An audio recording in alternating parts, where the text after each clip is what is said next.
Hurmatli erkaklar, hushyorlikni oshiring.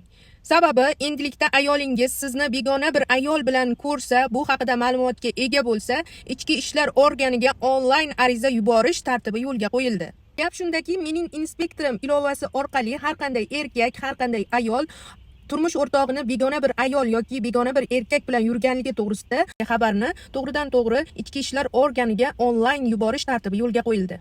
Buning uchun telefoningizga mening inspektorim ilovasini yuklab olasiz.